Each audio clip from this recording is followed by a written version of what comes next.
In 1876, 2,000 Sioux and Cheyenne warriors, under Sitting Bull's feathered headdress and Crazy Horse's steady grip on a Winchester rifle, faced 600 U.S. soldiers of the 7th Cavalry.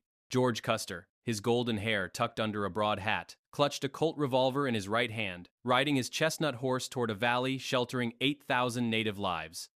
The clash left 268 soldiers dead, their bodies strewn across blood-matted grass, while native children crafted toy saddle blankets from $500 in scattered U.S. currency. Historian D. Brown called it a brief, shining moment of resistance.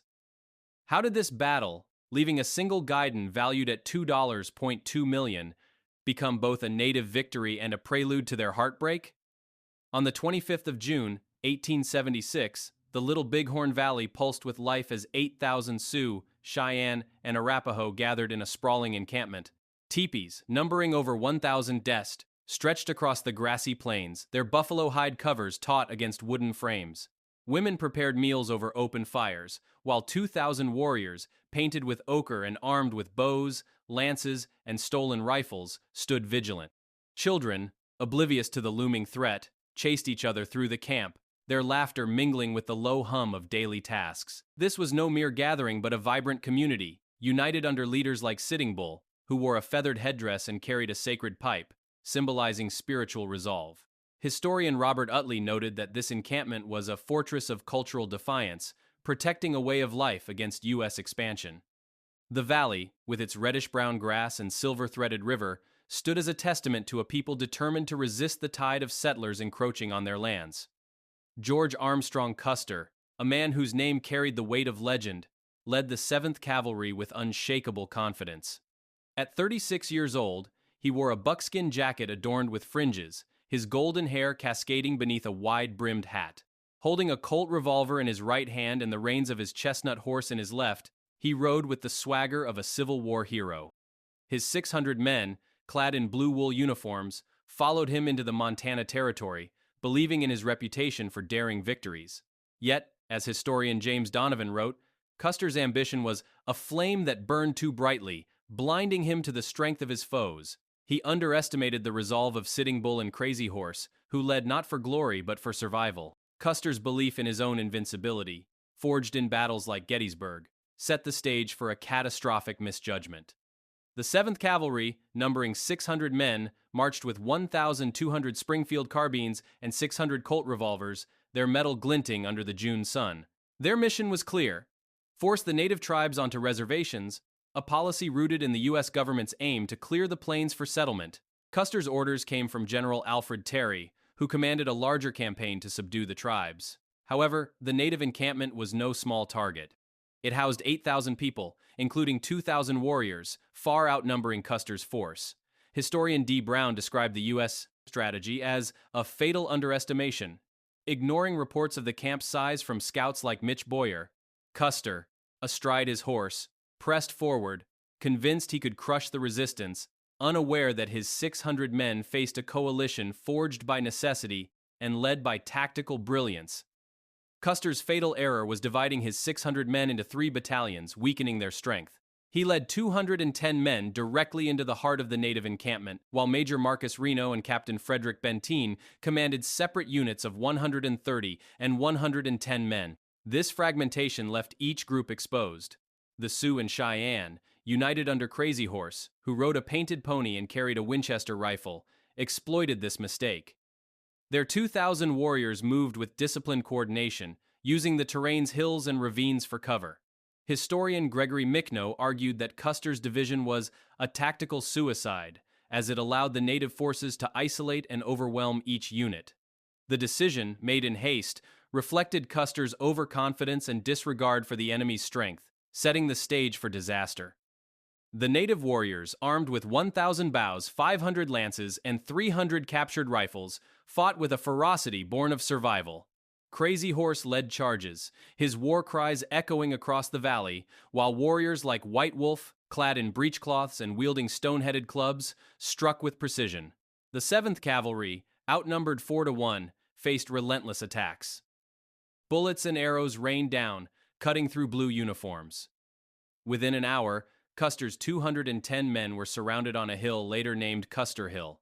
Historian Nathaniel Philbrick noted that the native tactics were a masterclass in guerrilla warfare, leveraging speed and knowledge of the land. The warriors' unity and adaptability turned the battle into a devastating rout, leaving no room for retreat. The battle was a slaughter, with 268 of Custer's men killed, their bodies scattered across 2 miles of rolling hills. The 7th Cavalry's blue uniforms, once crisp, lay tattered and blood-stained, mingling with the reddish-brown grass. Dead horses, numbering 70, dotted the landscape, their somber brown forms stark against the pale, ashy soil. The native warriors, victorious, moved through the field, their war paint streaked with sweat. Cheyenne warrior Wooden Leg later recalled the scene as a field of death, yet a moment of pride. The battle, lasting less than 2 hours, was not just a military defeat but a clash of worlds, where the Sioux and Cheyenne fought to protect 8,000 lives from the U.S. policy of forced removal. On the 27th of June, 1876, Lieutenant Edward S. Godfrey led 100 survivors of the 7th Cavalry to the battlefield. Finding a scene of unrelenting horror, the bodies of 268 soldiers lay strewn across the slopes, their skin pale as marble, many stripped of uniforms. The air carried the stench of death, broken only by the cries of carrion birds. Dead ponies, numbering 30, lay among the soldiers, their blood pooling in the dust. Godfrey, in his report, described the landscape as a canvas of sorrow, with blood-matted grass contrasting the white soil. The scale of the loss, with 60% of Custer's command dead, shocked the survivors, who faced the grim task of reckoning with a defeat that shook the U.S. Army's confidence. Captain Tom Custer, George's younger brother, was found near Custer Hill, his body a testament to the battle's brutality. At 31, he wore a blue officer's coat, now torn, with 12 arrows embedded in his back and head. One arrow, its iron tip bent, was lodged in his skull, rendering his face unrecognizable. His scalp, save a small patch at the nape, had been taken, a Cheyenne trophy. Historian Evan Connell described Tom's fate as a brutal erasure of a man's identity. Yet the partial scalping suggests a selective act, possibly reflecting a native code that balanced vengeance with restraint, a detail often overlooked in accounts that demonize the victors. George Custer's body lay apart, strikingly serene amidst the carnage. Found on his back, his buckskin jacket open, he bore 2 wounds, one to his left temple, another near his heart. His golden hair, untouched, framed a face free of mutilation, a rarity among the 268 fallen. Historian Robert Utley speculated this was a mark of respect from warriors like Crazy Horse, who may have recognized Custer's prominence. Alternatively, the chaos of battle may have spared him. His hands folded across his stomach suggested a calm at odds with the surrounding horror. This anomaly, noted in 7th Cavalry reports, fuels debate about native intentions, challenging simplistic narratives of savagery. Boston Custer, the youngest brother at 27, lay 200 yards from Custer Hill, stripped of all but his white cotton socks. His name, stitched into the fabric, had been cut away, leaving him anonymous.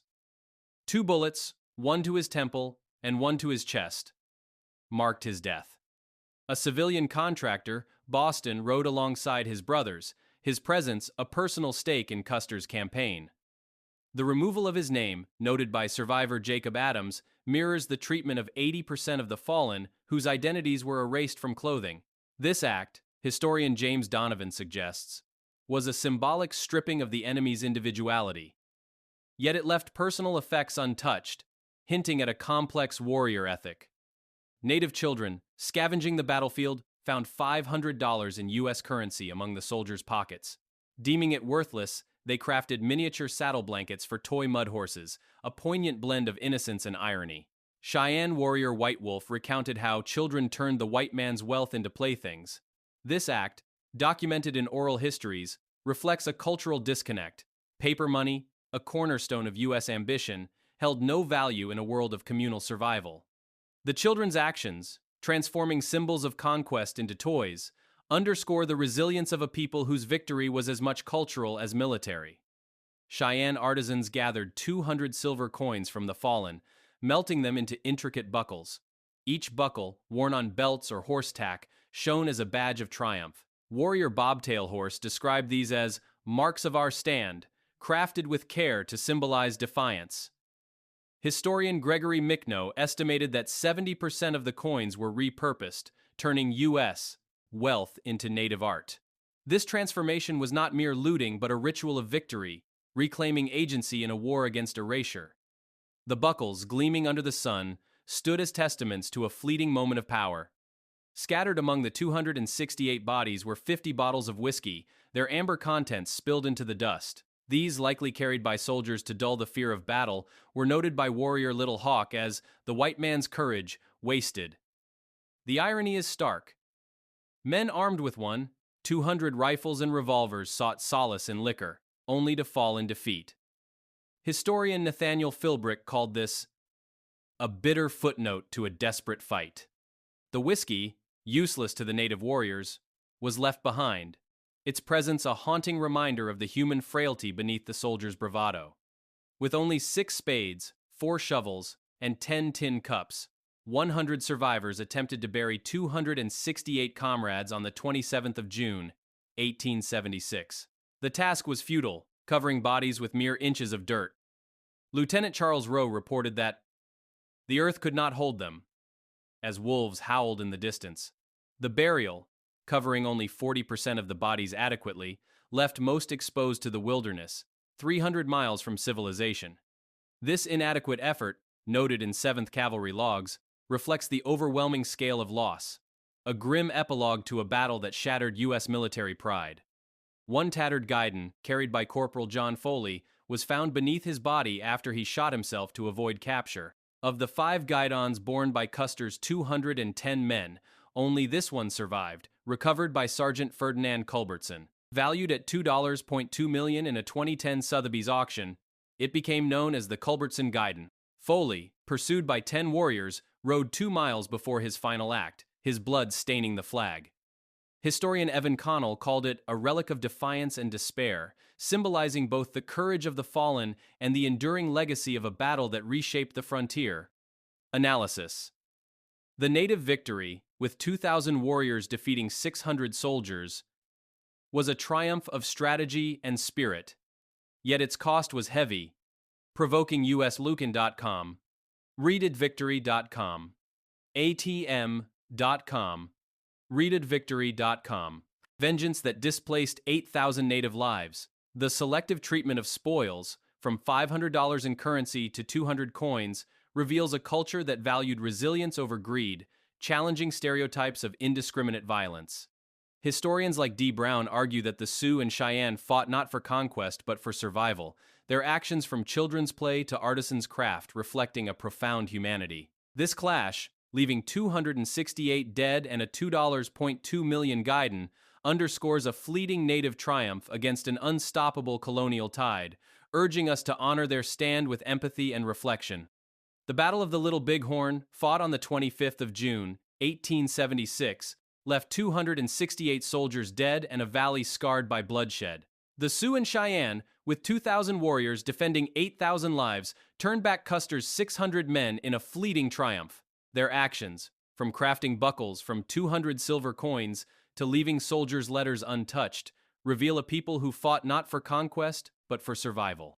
Historian D. Brown called this moment a defiant stand against erasure, yet the victory sparked a brutal U.S. retaliation that displaced thousands. This clash, marked by a $2.2 million guidon and blood-matted grass, was more than a battle. It was a testament to native resilience. The children's play with $500 in currency and the warriors' restraint with personal effects show a humanity that demands our respect. Their fight was for a way of life, rooted in the plains they called home. As we stand on this haunted ground, where 70 horses and 268 men fell, one question remains. When a people's triumph cost them their future, with 8,000 lives uprooted in the years that followed, whose story do we honor in the silence of the Little Bighorn?